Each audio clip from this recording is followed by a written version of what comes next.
e a gente vai colocar aquele slide de compliance, né? Na verdade, Vou fechar aqui. como vocês sabem, este é um evento que tem o patrocínio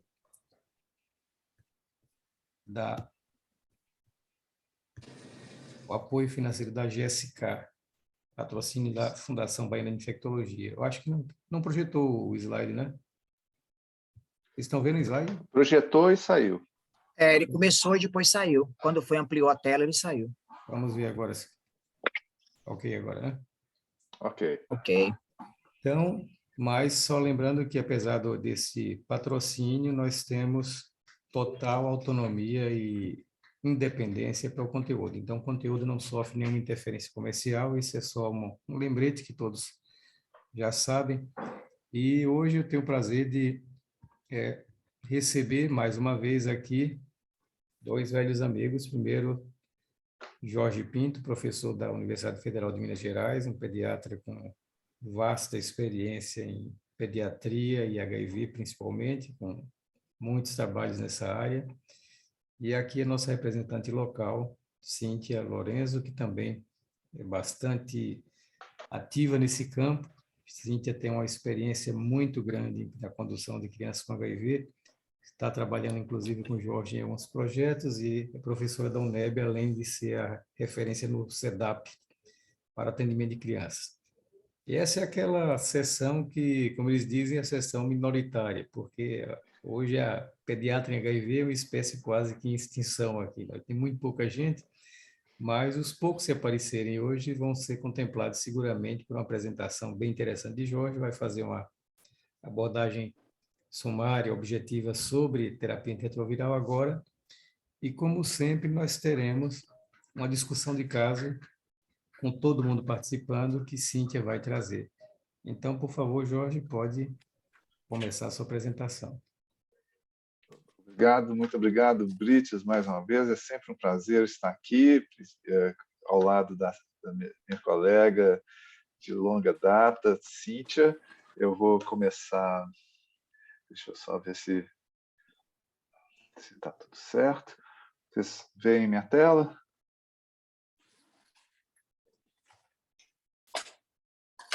Estão vendo a minha tela?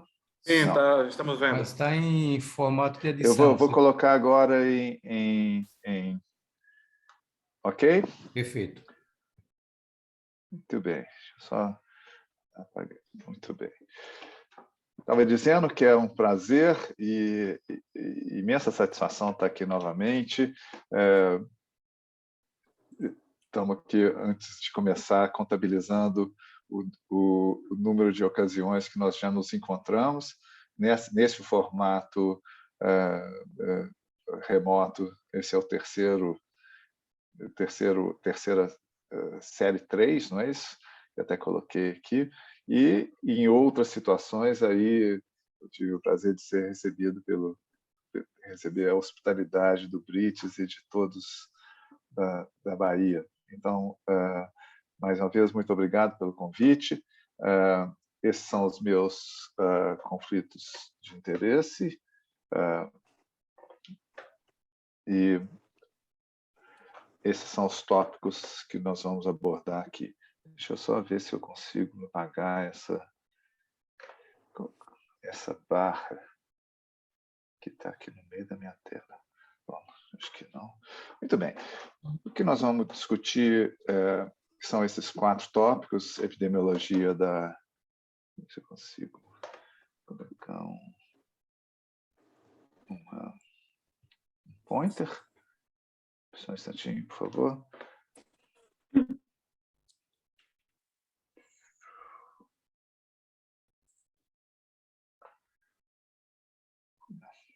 Muito bem.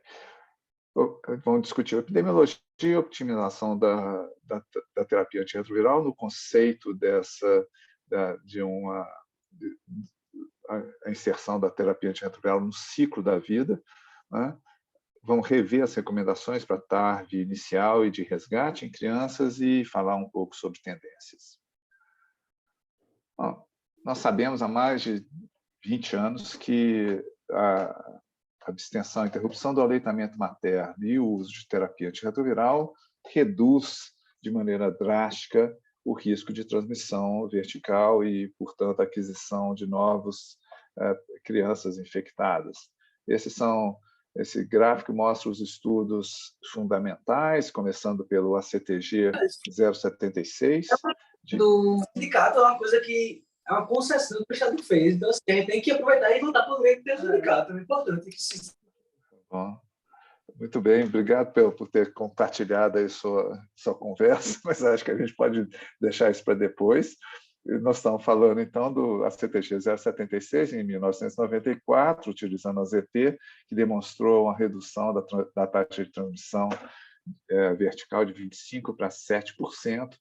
Posteriormente, no início do milênio, o 316 mostrou que a terapia tripla em gestantes reduzia ainda mais, e o fato é que, a partir nos últimos 20 anos, as taxas de transmissão vertical foram reduzidas a menos de 5%, né? E progressivamente a menos de 1%. E os centros de tratamento de HIV pediátrico atualmente atendem majoritariamente a população composta por adolescentes e adultos jovens. Essa é uma experiência semelhante que nós tivemos aqui na nossa coorte da UFMG, no intervalo esse primeiro slide é de 98 a 2017, ou seja, 19 anos, cerca de 1.800 gestantes seguidas. A taxa de transmissão desce exatamente de 20% para menos de 1%, e nos últimos 4 anos nós não tivemos nenhum caso de criança infectada nascida de mães acompanhadas no pré-natal do Hospital das Clínicas da UFMG. Mas a eliminação virtual da transmissão vertical não significa que essas crianças e adolescentes vão deixar de existir. Nós temos, esse é um slide um pouco antigo, mas ele mostra exatamente como que se dá a evolução. Isso é na África subsaariana, em crianças menores de 15 anos, por faixa etária. Então, vocês vejam que reduz as crianças abaixo de 4 anos, de 0 a 4 anos, mas você tem um acúmulo de pacientes nas faixas etárias mais velhas, e sendo que em 2020, há 2 anos atrás, a expectativa era que havia cerca de 2 milhões de crianças vivendo com HIV nos países da África subsaariana. Um aspecto importante no tópico da discussão de hoje é nós rever. Acho que nós estamos com um microfone aberto. Nós revermos qual que é o cenário de disponibilidade de medicamentos de antirretrovirais por faixa etária. Esses são dados do FDA, de antirretrovirais aprovados pelo FDA em adultos. Então, você tem, entre os antirretrovirais primários, você tem 20 antirretrovirais diferentes disponíveis em adultos e 14 antirretrovirais em dose fixa combinada, combinando 2 ou mais agentes antirretrovirais. Veja a comparação disso com lactentes e crianças menores de 25 anos. A gente reduz os 20 antirretrovirais para 15 antirretrovirais primários na população, para uso na população abaixo de 25 quilos, e os antirretrovirais em doses combinadas são reduzidos a 5, sendo que a maior parte de medicações genéricas listados pela lista de credenciamento da Organização Mundial de Saúde.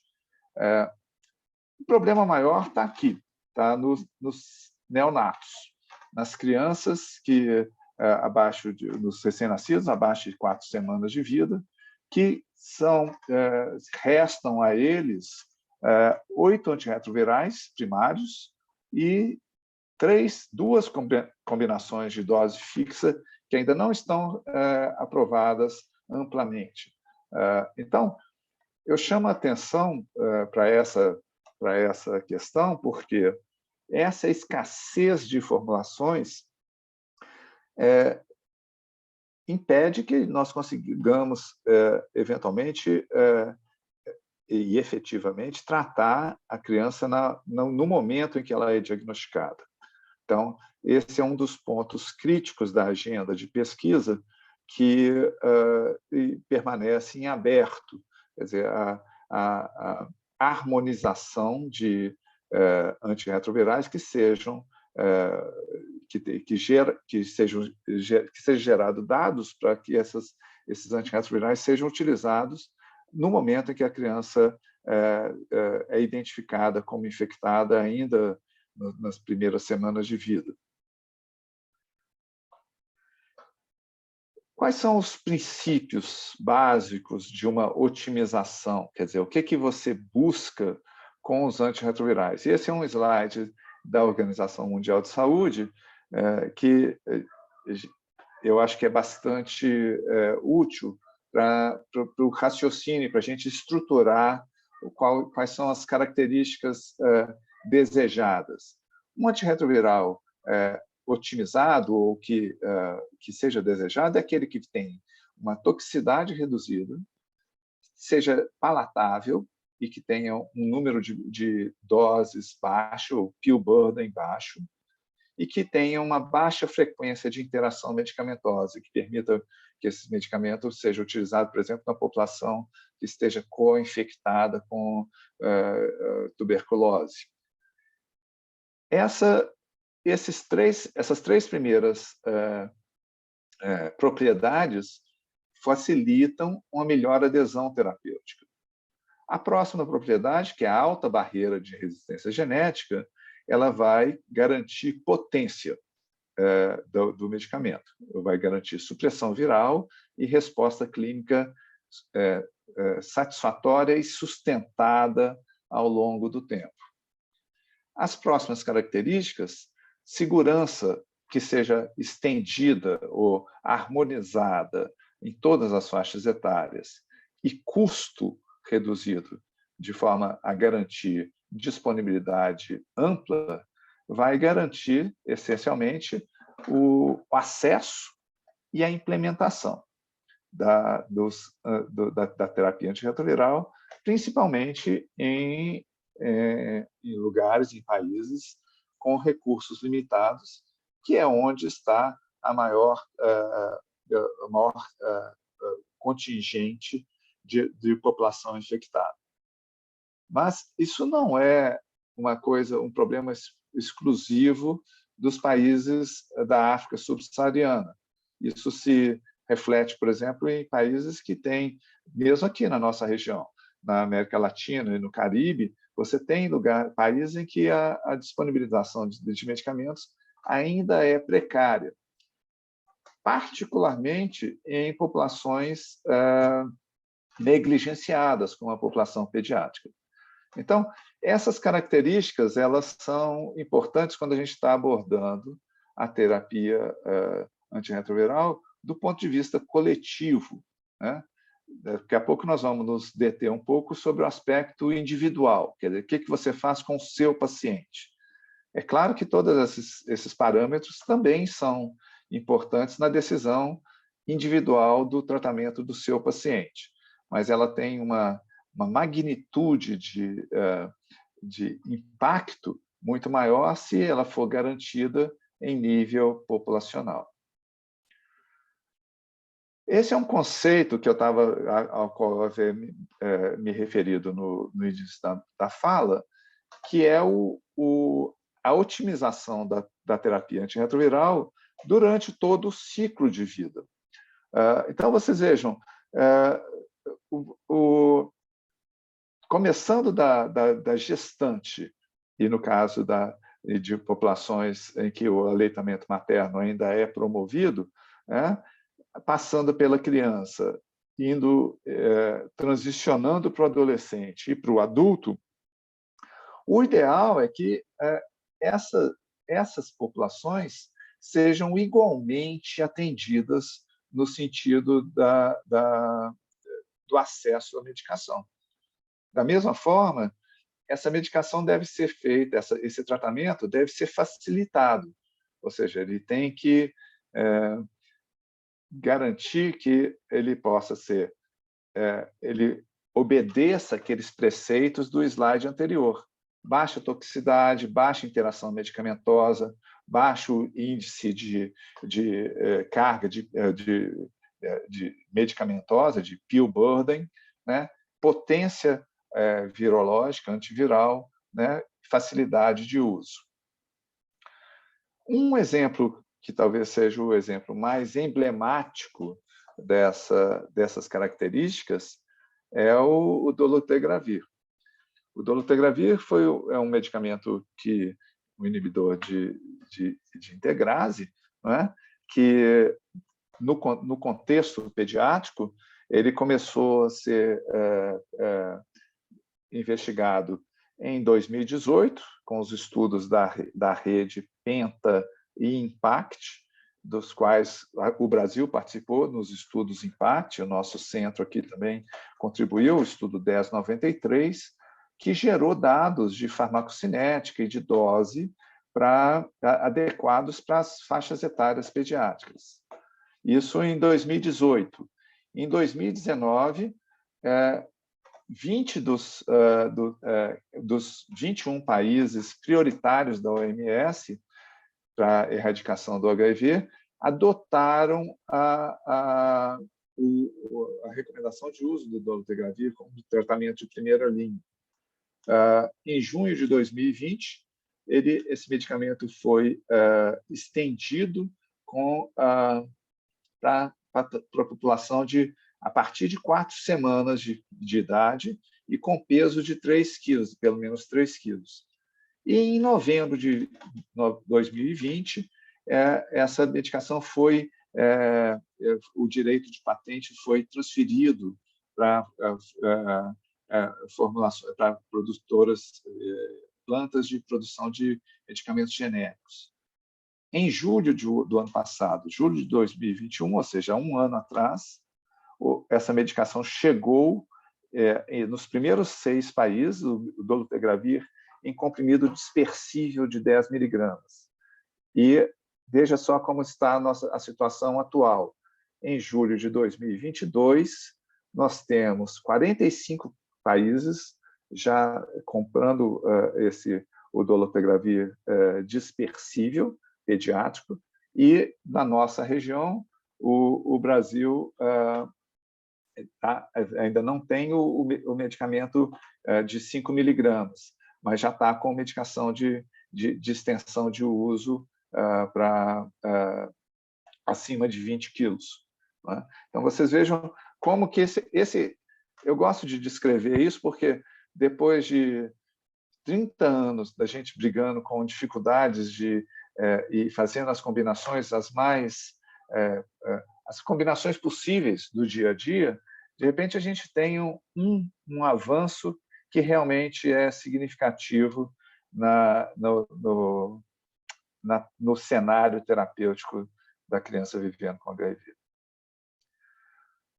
E essas são as recomendações atuais, que também atualiza o consenso brasileiro, o PCDT brasileiro, e alinha o PCDT brasileiro aos guidelines mais amplamente utilizados, sejam eles o da Organização Mundial de Saúde, o guideline norte-americano e o guideline europeu do PENTA. Então, vocês vejam como está a situação atual. Né? Mais uma vez, a gente ainda está com essa... Estou com a barra que impede que eu veja isso.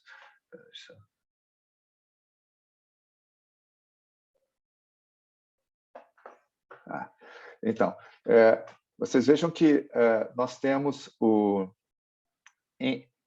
dolutegravir alcançando, exceto na população de abaixo de 4 semanas, alcançando todo o espectro pediátrico e bastante alinhado, se nós compararmos o nosso PCDT com o nosso protocolo de diretrizes terapêuticas, bastante alinhado com os outros guidelines internacionais. Esse, eu acho que é realmente um avanço e levou algum tempo. Essa discussão estava andando desde 2019, mas finalmente ela foi implementada, já está implementada de 6 a 12 anos, e nós estamos aguardando apenas a compra, já foi aprovado pela Conitec, e falta só a aquisição do dolutegravir de comprimido dispersível de 5 miligramas. Então, esse é a terapia antirretroviral inicial. Vocês vejam que onde tem maior disponibilidade de medicamentos, os guidelines são um pouco mais complexos, mas o esqueleto, o backbone dele permanece inalterado, e o PCDT brasileiro, mais uma vez, ele fica bastante alinhado, principalmente com as recomendações da Organização Mundial de Saúde.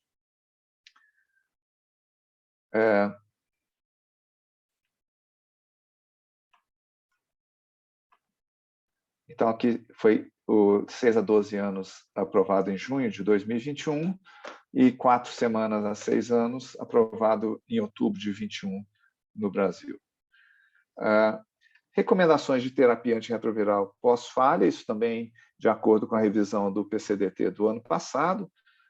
Então, se você tem, isso aqui é de uma maneira geral, se você tem um regime inicial de 2 ITRNs mais um não análogo, falhando, você migra para 2 análogos mais dolutegravir. Se você tem 2 análogos mais o Caletra, que é o lopinavir e ritonavir, que é o IP disponível para a população pediátrica abaixo de 6 anos, você também migra para dolutegravir. E se você tem uma terapia falhada com dolutegravir inicial, você opta, a recomendação é utilizar 2 análogos mais um inibidor de protease com booster de ritonavir. O regime de resgate deve ser sempre guiado por genotipagem e tropismo, pelo menos 2 drogas ativas, e considerar a inclusão de novas drogas, principalmente drogas que estejam em ensaios clínicos. Existe uma grande discussão também em caráter de saúde pública, mais uma vez, sem pensar no paciente individual, se você precisa, se você pode, se você precisa reciclar o seu backbone de análogos no momento do regime de resgate. Tem um estudo clássico que já se tornou clássico, que é o NADIA, que é um estudo em adultos, que mostrou que não havia um benefício, os grupos que mantiveram, que reciclaram o regime, o backbone de análogos, com a adição do dolutegravir, não foi diferente daquele que utilizou 2 novos análogos baseados em genotipagem. Então, tem toda essa discussão sobre a necessidade da genotipagem nessa primeira rodada. No Brasil, nós adotamos a genotipagem e apesar dela estar um pouco mais difícil do que era, quer dizer, algumas medidas, algumas decisões do Programa Nacional tornaram o acesso, muitas vezes, um pouco mais difícil do que ele era quando havia laboratórios de referência regionais. Agora ele está centralizado. Isso, particularmente, eu acho que foi um erro estratégico. Mas, de qualquer forma, é assim que é. Nós continuamos tendo genotipagem disponível, então devemos lançar a mão, porque eu acho que, na minha opinião, é sempre bom você ter mais informação do que menos informação, de forma que... Mas eu quero trazer essa interpretação para indicar que, em vários lugares, e inclusive em estudos clínicos controlados, essa questão da genotipagem no regime de segunda linha tem sido questionado. Muito bem, passando rapidamente, porque eu quero ouvir a doutora Cíntia com o caso dela, o que nós vemos como tendências futuras, né? Eu trouxe esse cartoon do iBase, né? Que a referência está aqui, esse é de março do ano passado, mas esses são os medicamentos que estão no pipeline, né? Então, se nós começarmos aqui pelos anticorpos monoclonais, né? É uma nova, teve um novo revival da terapia imune baseada, né, com os novos anticorpos monoclonais com neutralização ampliada, né, que chama de broadly neutralizing antibodies, né? Então eles são capazes de reduzir isso, o acoplamento do vírus na célula alvo, né? Então tem havido um grande interesse desse medicamento, dessa modalidade terapêutica, tanto como auxiliar da terapia antirretroviral especificamente, mas também como auxiliar de bloqueio de transmissão vertical, novos nucleotídeos, né? O islatravir, o MK8507, os inibidores de integrase, que a gente já falou extensamente aqui, os inibidores de capricídio, o lenacapavir, né, os inibidores de maturação. Então, alguns deles estão andando rapidamente, outros tiveram algumas resultados que foram paralisados por conta de toxicidade inesperada, mas esses são novos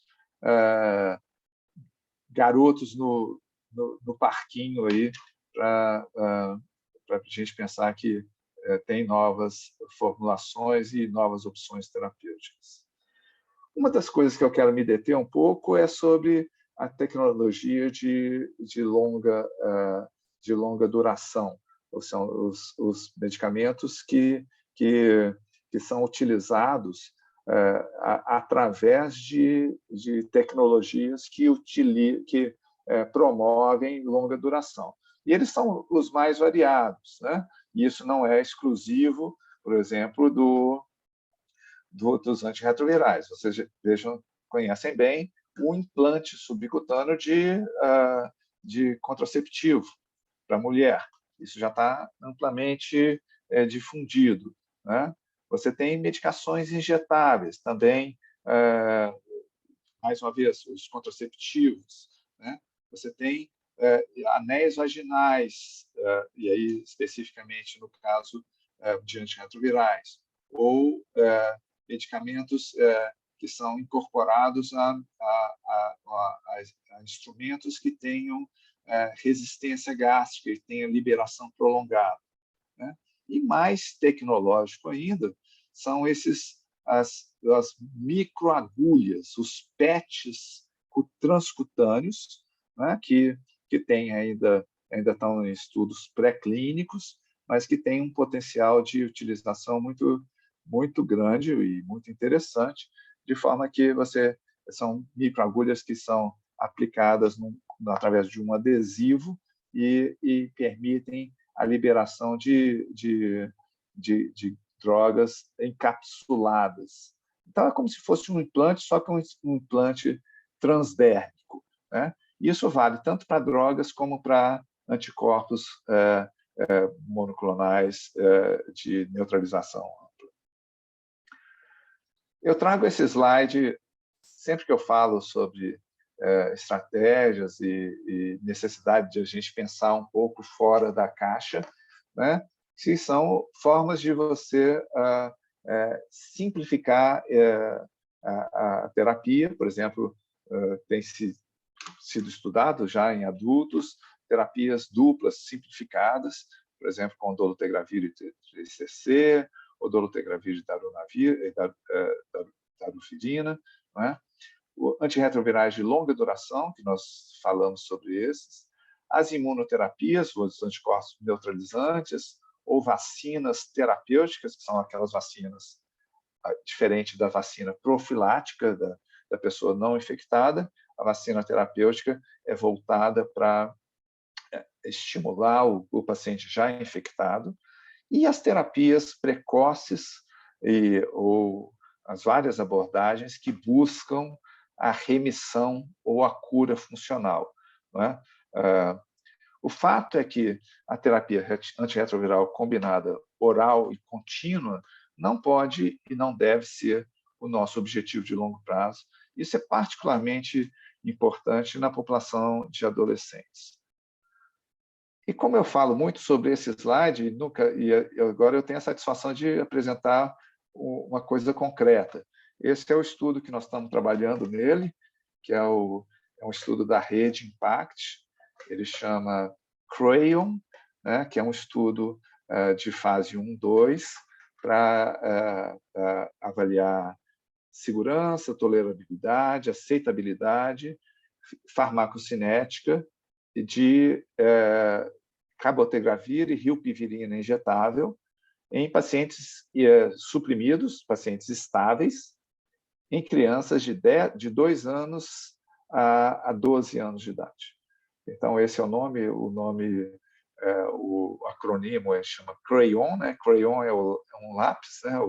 É o lápis de cera nosso, e eu tenho a satisfação de trabalhar nele. Eu sou o vice chair desse estudo, junto com o Mo Arcari, que é da África do Sul. Esse é um estudo que nós estamos finalizando ele depois de quase 3 anos de discussão e de elaboração.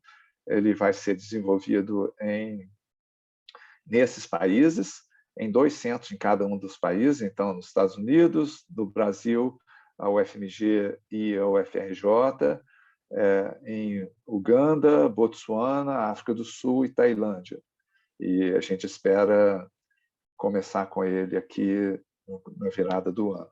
Então, só para não ficar só naquela ideia de que essas estratégias aqui estão ainda longe da nossa realidade, eu trago esse CRAYON e vai ser uma satisfação falar sobre ele, espero, no próximo ano, Brits. Muito obrigado.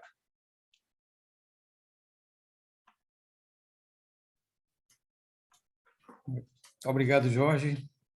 Como sempre, uma boa revisão aí bem extensa sobre a situação das novas drogas. Você pode parar de compartilhar a tela, que a gente vai para a discussão agora. Estou tentando aqui agora, só um instantinho. Pode. Screen share stop. Não, pois porque só um instantinho. Vai para cima ou para baixo, que vai aparecer a barrinha lá num dos dois. Aí. Bom, a gente primeiro pergunta se tem alguém que queira já fazer algum comentário ou questão agora. Então, como eu já disse antes, essa é uma atividade onde você pode interferir a qualquer momento. Então, se quiserem fazer alguma pergunta agora, tudo bem. Caso contrário, a gente passa para o caso clínico e, a partir daí, vamos discutir um pouco mais em detalhes. Alguém da audiência quer fazer alguma pergunta? Os pediatras estão quietos hoje. Então, Cíntia. Eu posso fazer uma pergunta? Pois não, porque pode você falar. falou do protocolo novo, mas a gente ainda não está com esse protocolo disponível, não, tá? Não, o medicamento é o de 5 miligramas, né? Eu até sei, mas o próprio protocolo. Se você não, entra lá, está aquele velhinho e as notas técnicas. A gente ainda não recebeu nada desse protocolo novo. Pois é.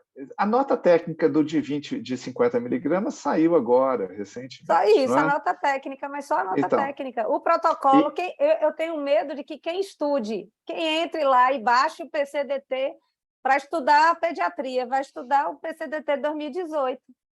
Mas isso é um problema que é comum. Adultos é uma e crianças tragédia, na verdade, né? Temos um acúmulo de notas técnicas. Outro dia eu fui para uma aula de uma liga e a menina começou a apresentar tudo. Quando eu olhei, eu digo, ai, socorro. Porque estava tudo velho, defasado. Mas, Cíntia, esse é um problema dos PCDTs, todos são defasados. O de adultos é a mesma coisa, é de lá de 2018. O que tem é um acúmulo de notas técnicas que muitas vezes geram confusão, porque nem sempre são divulgadas adequadamente. Mas, até onde Isso. eu sei, está havendo movimento para renovar os PCDTs em breve, então acredito que isso vai envolver pediatria também. O Demétrio estava aí lá de Pernambuco. Olá, Demétrio, agradecer, parabenizando aí pela apresentação. Posso Mas, só comentar, claro, Brites?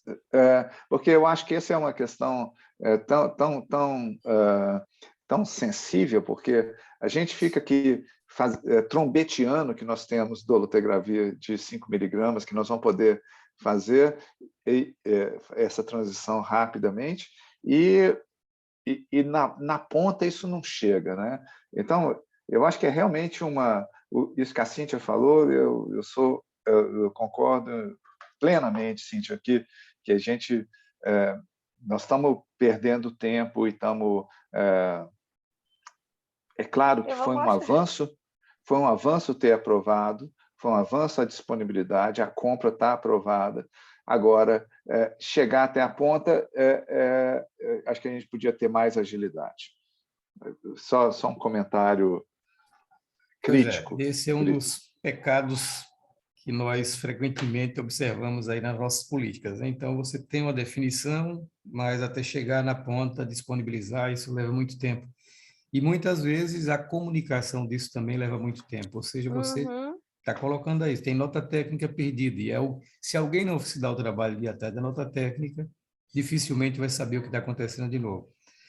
Mas, como já estamos avançados no horário, a gente passa imediatamente para a apresentação de Cíntia.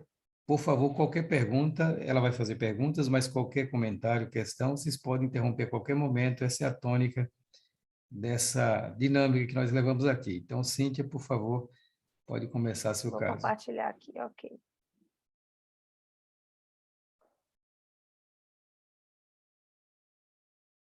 Estão vendo? Deixa eu ampliar. Está todo mundo vendo? Ok. Ainda não Bom, ampliou. Certo. não? Tá, Mas falta na meu ampliar. já está. Foi agora? No meu já está. Tela cheia. Para mim, Tá continua ok? com a tela de edição, mas vocês estão vendo, É Jorge? mesmo? Não, eu O também pior estou que, com a tela de edição. A pior predição. que eu já abri, ela está toda aberta já. Então, fecha novamente, Cíntia, e tente reabrir. Isso acontece às vezes com o Zoom. Vamos lá.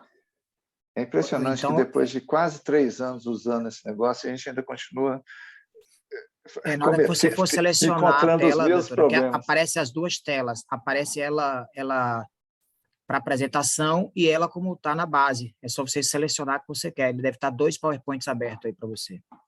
É possível que eu e a... Vê se agora foi? Não, ainda não. Gente, Então, você continua com a edição. Tenta, Você tem que fecha navegar entre ele as janelas que novamente. você tem aberta. eu já Você vai ter fiz 2 isso. janelas de PowerPoint abertas, uma assim e a Screen. outra toda aberta. Agora. Sempre um Agora. momento de tensão. Isso. Ave Maria, eu estava comentando isso antes, como me estressa, como eu gosto da coisa ao vivo, mas enfim, vamos lá. Bom, quem não me conhece, eu coloquei aqui, acabei esquecendo de... Ah, não, agora não está passando. Não sai. Clique Meu Deus dentro, do céu. doutora, clique dentro que ele vai começar a passar. Clica na tela que passa. Aí, pronto. Pronto. Bom, mas Agora agora você pode passou passar demais. normalmente. Agora, Não pode ir pronto. voltando normalmente. Agora vai. Bom, enfim, eu coloquei a capa e esqueci de colocar quem eu era. Eu sou Cíntia Lorenzo, eu sou infecto-pediatra aqui de Salvador. Eu trabalho no SEDAP, vai fazer agora em setembro há 19 anos, mas trabalho com HIV desde que me formei, o que é praticamente desde que a HIV começou na pediatria, né? Então, conheço bem a história aí de tudo, né? De como tudo começou quando a gente não tinha nem o que dar para os meninos. Mas, enfim, tá? Esses são meus conflitos. Eu sou o MRG e também sou membro da Câmara Técnica, tá? Então, esse é meu caso clínico, EAD, um paciente do sexo masculino, atualmente ele tem 8 anos e 4 meses, natural e procedente de Salvador. Ele veio à primeira consulta aos 17 meses, trazido por uma residente de pediatria, uma auxiliar de enfermagem e a mãe. Essa criança estava internada no Hospital Santo Antônio para tratamento de uma pneumonia e uma febre prolongada. Houve a suspeição de que pudesse ser HIV, fizeram a sorologia, que foi reagente, e foi feito esses exames iniciais aqui. Quando ele chegou para mim, ele era uma criança bem desnutrida, tinha hepatosplenomegalia e tinha um atraso importante do desenvolvimento neuropsicomotor. No Hospital Irmã Dulce haviam iniciado, né, antirretroviral 4 dias antes, Abacavir, 3-TC e nevirapina. Ele tinha quase 600 mil cópias e um CD4 de 242, que para uma criança de 17 meses é muito baixo, tanto que era um CD4 de menos de 6%. E ele foi classificado como classificação clínica imunológica C3, ou seja, uma criança com AIDS. Quando eu avaliei essa criança, me chamou a atenção quando eu vi a caderneta de saúde da criança, que é a folhinha que todas as coisas que são anotadas de nascimento da criança era arrancada. Então, não falava nada sobre o nascimento da criança. Então, isso foi uma pista para mim, que essa criança deve ter tido diagnóstico, a mãe deve ter tido teste rápido na maternidade. Então, eu achei que ele pudesse ter usado nevirapina para profilaxia da transmissão vertical, e aí a gente trocou para lopinavir. E, nesse dia, quando a mãe desceu, alguém na unidade reconheceu a mãe, ou seja, a mãe já era uma paciente da unidade e havia abandonado o tratamento. Então, por conta de toda essa situação, a criança já tinha tido outras internações antes dessa, então a mãe foi considerada como uma mãe negligente e a criança foi, após a alta, institucionalizada. Posteriormente, deixa eu baixar isso aqui, que está na minha frente. Ela teve uma internação, então ela começou a usar a medicação. Aqui a gente vê a carga viral inicial. Em setembro de 2015, ela reduziu bastante a carga viral, foi para 899 cópias, e o CD4 começou a subir. Aí, em março, ela teve uma nova internação por linfadenite cervical. E, em abril, a gente teve que trocar o Abacavir por AZT, porque o Abacavir foi retirado da rede, estava em falta nessa época. Como depois a carga viral voltou a subir, foi solicitado aqui, nesse momento, uma genotipagem. Tá? E a genotipagem mostrou sensibilidade a todos os antirretrovirais. Quando a gente apertou o pessoal da instituição onde a criança estava, né, que a gente disse, olha, isso significa que essa criança não está tomando remédio, porque toda consulta dizia que estava tomando, a genotipagem veio limpa. Aí ela disse, ele não toma o lopinavir. O Caletra ele não toma, o gosto é muito ruim, ele cospe e ele não toma. Só que, assim, ainda assim, essa não é uma geno de quem só não tomava o lopinavir, porque não tinha mutação também nos nucleosídeos. De qualquer forma, como era uma geno limpa, foi tentado, numa tentativa desesperada, aquela coisa que você sabe que vai dar errado, mas ainda assim você tenta, foi tentado trocar lopinavir por nevirapina para ver se a criança tomava remédio, e a gente vê que a carga viral continuou alta, né? Então, a criança não suprimiu a carga viral, embora o CD4 tenha melhorado bastante, que é o que costuma acontecer com quem toma remédio mais ou menos, né? Não suprime o vírus, mas fica com o CD4 melhora.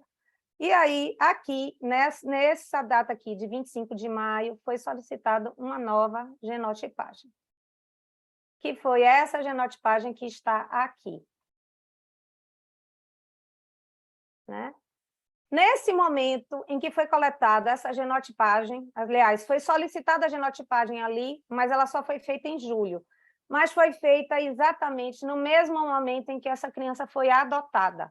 Essa criança foi adotada por um casal inglês aos 3 anos e 4 meses, e aí a vida dela deu uma guinada total, tá? Então, baseado nessa genotipagem que a gente via que aí já tinha aparecido, né? Resistência, obviamente, para os não-NUCs, já apareceu resistência nos nucleosídeos, estava sensível aqui apenas ao tenofovir, intermediário ao AZT, e os inibidores de protease, como esperado, não tinham resistência, porque a criança, na verdade, não tomava.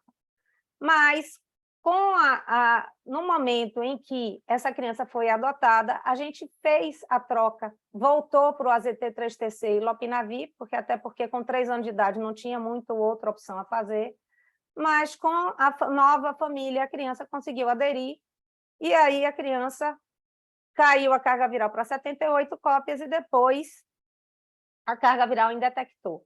E aí veio exatamente aquela recomendação no final de 2017, que a criança que estivesse bem com o lopinavir poderia fazer um switch para raltegravir.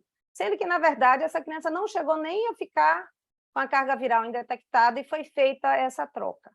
Que, assim, eu questiono, porque para mim não foi um switch estável, porque a criança não estava com carga viral indetectável há mais de 6 meses. Mas, enfim, ela até respondeu e chegou a ficar. Ela trocou em janeiro, em fevereiro ela tinha uma carga viral menor que limite mínimo. Mas 3 meses depois a carga viral voltou a subir, né? E aí, nesse momento aqui, que a gente teve 2 cargas virais detectáveis, a gente solicitou uma nova genotipagem, já foi suspenso o raltegravir logo após e voltou para o lopinavir, porque era o que a gente também ainda tinha para essa criança. E aí, depois disso, a criança indetectou novamente, né? E se manteve, né? A carga viral, depois da troca, voltou para o lopinavir, ela voltou a indetectar, carga viral para 46 cópias, e aí ela está indetectável até a última avaliação dela aqui em março, manteve esses anos todos, 4 anos de indetecção. Desde então, assintomático, recuperou o desenvolvimento neuropsicomotor, o menino até já fala inglês, e foram feitas trocas para favorecer a adesão. Então, foi trocado o lopinavir para atazanavir, foi trocado AZT para comprimido, apesar dele ainda não ter um peso muito bom, mas foi trocado, porque ele realmente não tolerava líquido, tá? E a genotipagem veio com um baixo nível de resistência para o raltegravir, mas com dolutegravir sensível, né? E aí que vem a nossa questão, tá? Saiu a nota informativa no ano passado, que a criança que estivesse com a carga viral indetectável por mais de 6 meses e uma boa adesão à TARV, que ela deveria ter uma substituição para o dolutegravir, né? Esse paciente estava nessa definição. A nota técnica, inclusive, assim, não coloca que você não pode fazer um switch para dolutegravir se já usou raltegravir prévio, apenas coloca que se tiver adesão ou resistência confirmada ao dolutegravir, ele deve ser usado de 12 em 12 horas, mas ainda assim coloca que deve ser feita a substituição, tá? O paciente em questão está nessa definição. Nesse momento, ele pesa 26,5 kg, não tem nenhuma outra comorbidade. E aí vem a minha pergunta. O que é que vocês fariam? Manteriam a TARV atual, que era a ZT3TC e a atazana com ritona, lembrando que aqui ele estava usando a atazanavir, 2 cápsulas de 200, lamivudina líquido, e a atazanavir com ritona, ele estava usando a cápsula de 300, ele teria que usar 200, a cápsula de 200 não tem, então o pai estava pegando a cápsula de 300, mandando formular para 200, e o ritonavir ele estava usando numa dose a mais, porque ele não tolerava o ritonavir pó que a gente tem para diluir, e ele estava tomando 100 miligramas. Então, ele está usando uma TARV, mas que não estava assim, muito boa para ele tomar. Trocariam para AZT 3TC, dolutegravir uma vez ao dia, já que está sensível ao dolo e é baixo nível de resistência. Trocariam para AZT 3TC e dolo 2 vezes ao dia, ou trocariam o AZT para tenofovir, monitorar a função renal, ou fazer o tenofovir macerado e ajustado para o peso da criança. Então, seriam essas as perguntas aqui para a gente ver. Bem, esse é um caso bem interessante e que traz algumas questões bem interessantes também, né? Ou seja, é uma história meio complicada em relação de você entender o que aconteceu com essa criança, com Raltegravir, por exemplo. Você podia voltar só aí o slide para a gente ver aquela geno, Cíntia, a segunda geno? Tá aí, ó. Essa? Isso. Você tem aqui, na verdade, um Eu 63... botei aqui, ó. Eu botei aqui protease e transcriptase, porque, para não ficar muito carregada, eu escrevi. Ela tinha as mesmas mutações, apenas mudou da 181C para 103N, embora não estivesse usando o não-nuc. Mas as mutações da transcriptase reversa continuaram as mesmas da anterior. Tá? Uma das questões que a gente vê aí é que, primeiro, não tem nenhuma das mutações clássicas de Raltegravir para início de falha. E, na verdade, ele falhou com Raltegravir. Isso significa, talvez não adesão a Raltegravir por alguma razão, talvez alguma interação, alguma coisa assim, porque se você olhar já a geno dele, a parte da transcriptase reversa, você tinha 3 TANs, me parece, 67, Você 70 quer que eu e volte? 219. Não. Aqui. Aqui, ó, você tem 67, 170. 70 e 219. Mesmo com tudo bem que a TAN2 aí não tem um impacto tão grande, mas já você deixa o AZT fora de combate, você já tem uma 3TC também resistente, tem 84V, e você teve talvez aí um esquema com a barreira genética por alguma razão. Isso. Eu acho que, na verdade, ele deveria ter mantido o que ele estava fazendo, mas eu acho que é sempre a ansiedade do menino reclamando porque não gosta, porque não toma, e a gente tenta as coisas e, às vezes... Mas voltando Talvez para... ele não tenha tomado o Raltegravir adequadamente também, né? Eu acho que... Não, é assim, nessa época ele já estava adotado, e assim, o pai é bem rigoroso com ele é bem, sabe, bem inglês mesmo, assim, aquela coisa bem... E ele acabou usando por pouco tempo, porque ele usou de fevereiro a agosto, ele usou 7 meses de Raul. Porque ele volta a negativar com o Caletra. Rapidinho. Eu imagino que ele estivesse tomando o comprimido, né? O Caletra de 100, né? Ele aqui já estava tomando comprimido. Porque aí talvez isso fala mais essa questão da adesão, que talvez ele tenha melhorado.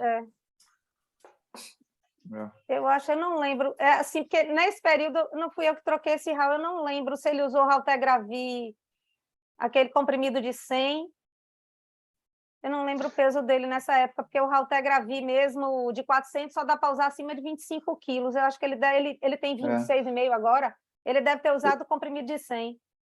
O que eu acho que eu suponho que seja para o mesmo caminho que o Brits está apontando, eu não ficaria preocupado com passar ele para a dolutegravir de jeito nenhum por conta dessa falha com o Raltegravir anterior.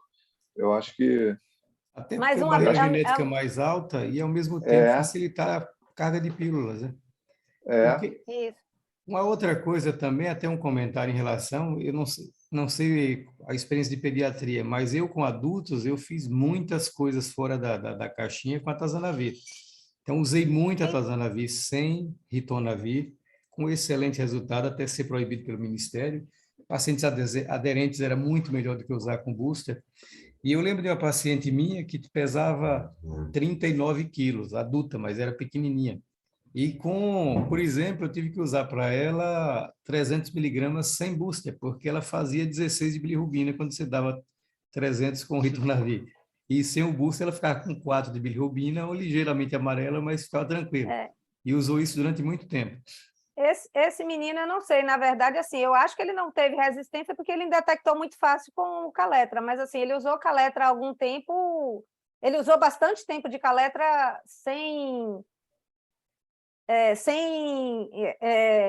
com falha, né?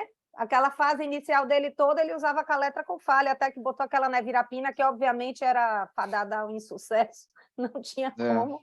Mas ele não estava tomando, né? Não estava tomando nada. Isso. Ele provavelmente não tomava, mas assim, como a Tazanavir tem uma barreira genética bem mais baixa, acho que eu ia ter medo, assim, se ele pudesse ter alguma mutação que ficou lá e a gente nunca via, porque nunca estava usando remédio.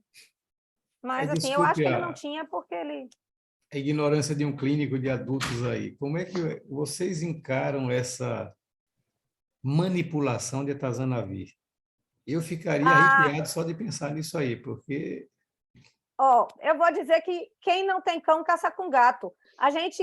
Esses pacientes pegavam o atazana de 300, levavam na farmácia, levava na farmácia de manipulação e na farmácia transformava o de 300 em 200.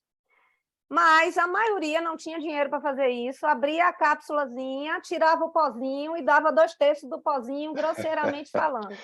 É de arrepiar, né? E eu com ainda certeza. tenho um menino fazendo isso. E posso te dizer assim, nenhum falhou. O que mostra que, Funcionou. apesar dos pesares, a atazanavir funciona bem em boas partes. É um medicamento muito potente, né? E assim, e pra Deus, gente... e Deus é baiano também, né? Vai ver que é isso também, né? Você não fez isso não, Jorge? E ainda tinha minha anuência, né, doutora? Não é? Não, sabe por quê? Porque, assim, Darunavir é muito complicado para usar em criança. A criança toma trocentos comprimidos e ainda tem o Ritona do mesmo jeito. E aí você quer diminuir o pill burden, só tem a atazana. Aí tiraram o atazana de 200 do mercado, não pensaram nas crianças para variar, porque, para mim, deviam ter proibido em adulto e ter deixado para pediatria, né? Mas tiraram. O Ricardo sei que está eu tive um comentando dia- aqui que, se pudéssemos simplificar a terapia em crianças, a ideia dele seria utilizar dolutegravir com IPR. O que é que vocês acham disso? O IPR, assim, a gente não tem, pelo menos a gente ainda não tem autorização para estar fazendo isso. Eu imagino que funcione muito bem, porque eu acho que em muitas situações o lopinavir funciona sozinho, porque você vê resistência às outras coisas, quando ele está livre, ele ainda detecta se tem adesão, né? O grande problema da gente é o que a gente tem de dificuldade, às vezes, com os próprios IPs. Darunavir para usar em pediatria é um horror. Eu queria ouvir a opinião do Brits sobre o tenofovir nesse paciente, porque... Você quer que eu bote as perguntas de volta? Volta lá, porque eu acho que essa é uma questão que me parece importante. Quer dizer, ele tá queimado para o AZT. Ele tem um 8,4, então mantém o 3-TC. Eu acho que o tenofovir em dose plena, eu ficaria mais confortável de usar nessa. Eu acho que a opção D é uma opção boa, se ele estiver tomando o comprimido. Olha, ele toma. A minha preocupação com tenofovir é o longo prazo. Então, uma criança pequena usar tenofovir agora, a vida inteira pela frente. Tudo bem, a gente espera que daqui a alguns anos ele se livre de tudo isso aí. Mas quando a gente pega um estudo de adulto e extrapola para isso, o estudo Nádia, por exemplo, é um estudo que eles trataram falha terapêutica com dolutegravir ou darunavir e fizeram uma randomização sequencial para usar ou atazanavir, ou AZT ou tenofovir. E não houve a menor diferença, independente do perfil mutacional, para quem usou atazana AZT ou tenofovir. Se a gente pega o Downy, os resultados são semelhantes lá atrás. Quando você muda para dolutegravir, ele é melhor do que Caleta, tanto faz com AZT ou com tenofovir. Então, eu creio que no caso dessa criança, ela está indetectável, nós não teríamos nenhum problema de manter em detecção, porque dolutegravir vai ter uma barreira genética semelhante ao do Caleta e uma potência virológica muito boa também, sem os inconvenientes do IP reforçado, que o ritonavir não vai estar presente. E a gente pega os estudos de simplificação hoje com dolutegravir, você tem alguns estudos já começando a aparecer que mostram que a presença de um 8,4V num paciente supresso como esse não é um impeditivo para você trocar para dupla terapia, dolutegravir e lamivudina.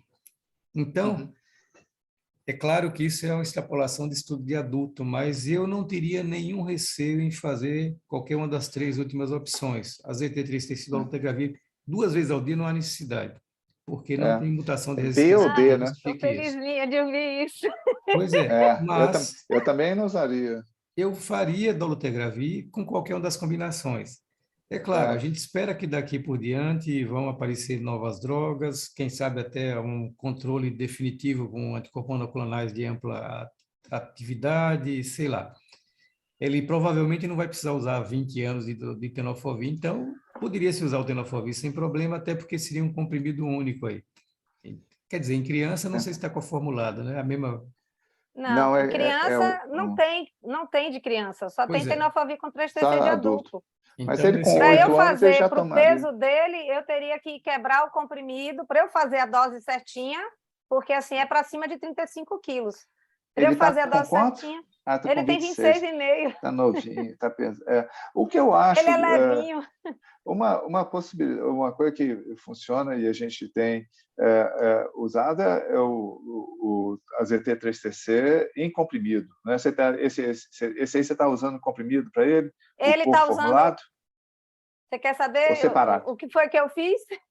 É, Ele tá usando Biovir, apesar de não ter Biovir. peso, ele está usando. Apesar de não ter peso, ele está usando, porque é acima de 30, mas aí eu considerei que estava discreto. Ele está usando nesse... Isso é o que a gente tem usado, viu, Cíntia? Mas ele estava usando já. Esse AZT Pois é, 3TC aqui era eu imaginei. conformulado.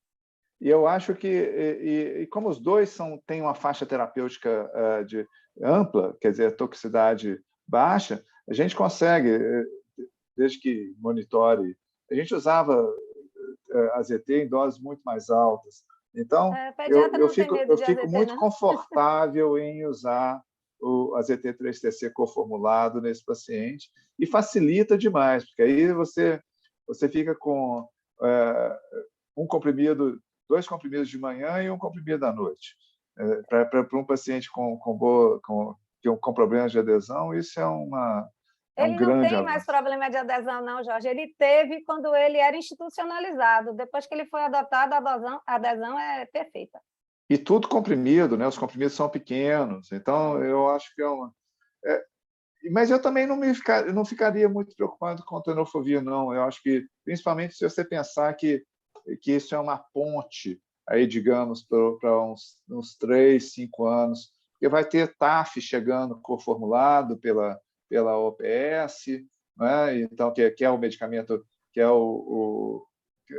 mais seguro do que o tenofovir, né? Foi mantido no consenso da Organização Mundial de Saúde. Então, portanto, eu acredito que a OPS vai disponibilizar isso coformulado aqui para a região também. Então, eu acho que é uma possibilidade. Então, querem saber o que foi feito? O que você fez? Eu quero saber se você colocou ele no Detop ou não. Coloquei! Coloquei! Tá, ele está no estudo. E eu mantive a troca. Eu mantive o AZT com 3TC e o dolutegravir uma vez ao dia, porque também se eu fosse... E isso ótimo. foi feito em 19 de maio. Eu já tenho a primeira carga viral e está não detectada. Minha dúvida, assim, minha preocupação é o quanto tempo isso vai durar, porque se a gente lembrar, ele ainda detectou com RAW e logo depois foi para 25 mil cópias. Então, minha dúvida é a longo prazo, se valeria a pena eu mudar, pelo menos trocar o AZT pelo tenofovir, ou... Isso eu vou trocar de qualquer forma à medida que ele ganhe peso, porque vai melhorar a vida dele. Eu acho que se ele passar para 30 quilos, eu passaria para o tenofovir. E quanto à Ele vai ficar durabilidade, feliz. isso aí, se ele tomar o remédio, isso aí vai durar a vida inteira. Não há risco de falha por Porque ele estava desgaste. Não, isso aí é tranquilo. Esse esquema, se ele tomar, vai durar bastante tempo, sem problema.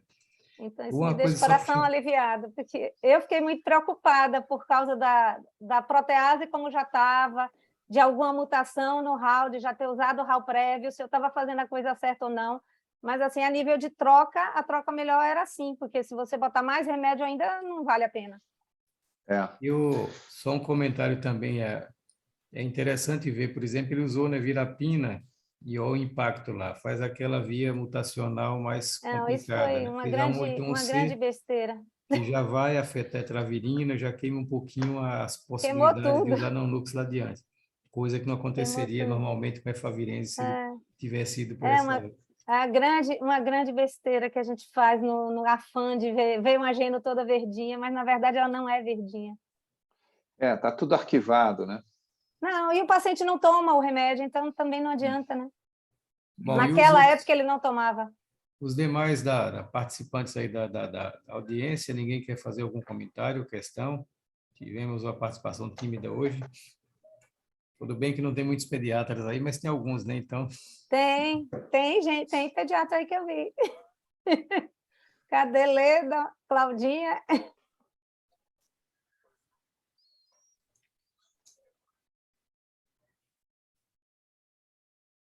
o pessoal está muito tímido hoje. Ok, você Na verdade, eu tenho uma lista aqui de perguntas. Eu tinha uns casos a mais, mas que eu botei só por acaso. Mas eu tenho uma lista de perguntas. Eu vou passar aqui só para ver. Você tem 5 minutos antes de nosso tempo se esgotar. 5 minutos, pronto. Então, um caso aqui, que de cara ele teve que trocar, teve que trocar porque fez tuberculose, aí usou efavirenz com raltegravir, e aí, 148, tá? E aí depois ele fez uma nova geno, que depois veio assim. E eu quase comi mosca nesse menino, porque eu quase incluí ele no estudo, achando que ele não tinha mutação de resistência, e depois, quando eu olhei para trás, eu digo, ai, meu Deus, ele tem. Aí eu não deixei ele quieto do jeito que ele estava, né? Aí aqui um outro paciente que usou de cara, no início do tratamento, a ZT-TSTC e raltegravir, e de cara ele não tomou remédio, e aí já está aqui, impactado até no dolutegra, né?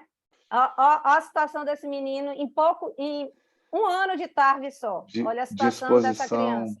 Inadequada, né? Que ele não tomou direito aqui no início, não indetectou, ele agora está indetectado usando a tazanavir com ritona, tá? Aqui, uma outra criança numa situação, essa foi de laudo de gênio, né? Uma criança com 5 anos, já com bastante resistência aqui em cima, tá? E já fez resistência aqui no raltegravir, 140, 148. Então, isso vai ser o que a gente tem aqui para frente. Não sei como está você, mas eu laudo geno assim, direto. Tem várias, infelizmente, várias. E agora, usando a raltegravir desde o recém-nascido, a gente vai ter mais, até a gente poder ter o dolo. Por isso que eu acho que é urgente, né? E aí, assim, minhas perguntas são essas daqui. Eu acho que a gente precisaria ter, primeiro, o que considerar resistência. Acho que meio que a gente já discutiu isso, eu já fiquei um pouco mais tranquila com algumas mutações, né? Mas, assim, minha preocupação é de termos trocas desastrosas, como a gente viu com o RAL. Então, teve muita troca de menino que não podia ter trocado. Eu tive vários pacientes que estavam indetectados, mas tinham resistência prévia. E, na hora que trocou, falhou, né? E aí perdeu o RAL. Vários foram assim. Se a gente vai ter uma orientação um pouco melhor do que essa nota técnica em si, para poder fazer essas trocas quando o dolutegravir chegar, para a gente não estar fazendo troca desastrosa, entendeu? Eu acho que a gente ainda vai... preocupações. Eu acho que a gente vai pegar essa contaminação do raltegravir aí, da herança dessas exposições ao raltegravir ainda por um bom tempo, né, Cíntia? Eu acho que até que o dolutegravir esteja coformulado ou formulado de forma adequada para alcançar crianças menores. Atualmente o estudo está acima de 14 dias de vida, né?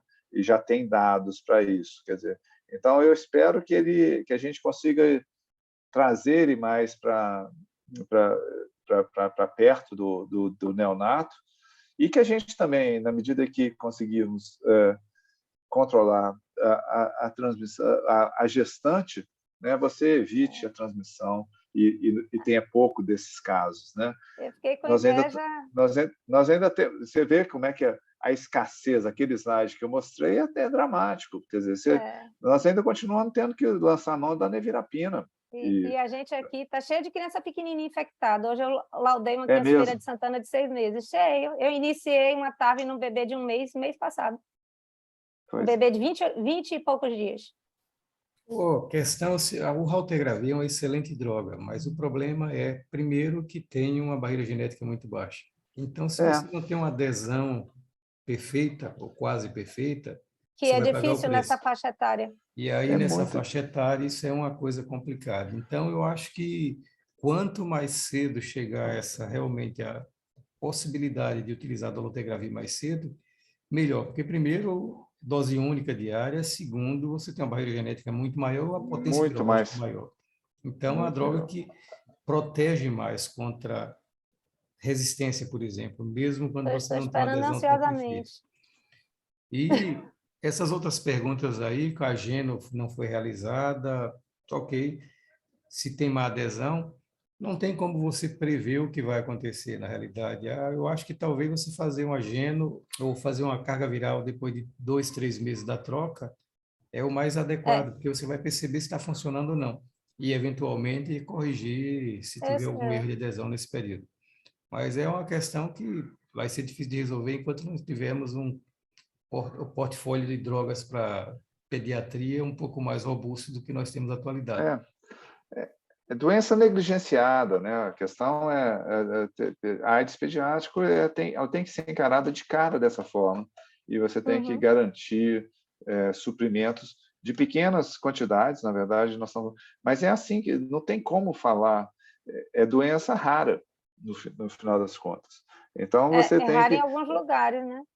não, pois é, mas assim, é rara, mas você precisa de ter, quer dizer, rara entre aspas, né, no contexto geral, mas você precisa de ter, porque o problema a forma como os planejadores de saúde pública ou a indústria lidam com a população pediátrica é que ninguém investe, né? E ninguém prover tem estoque não tem nevirapina no Brasil, né? Então o governo vai parar de comprar nevirapina líquida. Então, quer dizer, como é que fica? Como é que você vai tratar o paciente Neonato. do Prematuro. neonato? Prematuro Ainda nem, então pior ainda. E essas crianças que estão infectadas vão ser prematuros. Então, assim, nós estamos com um gap. É claro que nós melhoramos, se pensar naquela questão do ciclo da vida, né? Nós estamos chegando perto, mas nós estamos com esse gap das primeiras 4 semanas de vida, que é crítico. Porque, na verdade, se você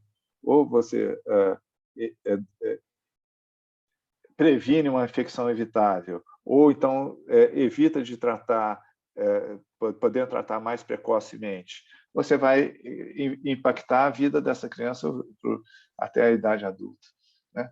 É uma equação de solução difícil. Pois bem, apesar de ser um tema que ainda fosse discutir todas essas questões a fundo, a gente passaria a noite toda aqui e não esgotaria o assunto. Mas nosso compromisso é não deixar, mesmo a gente deixa esses 15 minutos regulamentares aí de extensão do nosso prazo habitual de 1 hora, habitualmente a gente passa esses 15, eventualmente até um pouquinho mais, mas a ideia é fechar no horário para que a gente não atrapalhe a agenda de quem se programou para isso. Eu agradeço mais uma vez a Jorge pela excelente revisão da questão da terapia retroviral, a Cíntia com casos instigantes aí, aos participantes que ainda permanecem na sala, uma boa parte já foi embora, e a gente vai estar fechando agora e convidando a todos 2 coisas. Dia 23, vamos falar um pouco sobre, na sexta episódio da série HIV 2022, vamos falar sobre interações medicamentosas na terapia antirretroviral. Então, a Érica Ferrari, de São Paulo, acabou de confirmar que vai poder moderar essa sessão. Eu vou apresentar o tema e teremos o Eduardo Sprince fazendo uma discussão clínica, trazendo um caso clínico de interação medicamentosa. E lembrando a todos que, em setembro, nosso tradicional Congresso Brasileiro de HIV/AIDS vai estar acontecendo entre 14 e 16, no mesmo bate-local, Hotel Wish, ali no Campo Grande, e com um programa novamente de ponta, trazendo palestrantes muito bons daqui e de fora. Então, esperamos vocês lá. Qualquer coisa, podem acessar o AIDS em Bahia, que vai estar lá o programa completo. Tá bom? Uma boa noite a todos e até daqui a 15 dias. Boa noite. Tchau, tchau. Prazer estar aqui Tchau, com vocês. Tchau. Tchau. Tchau. Boa noite a todos. abertas.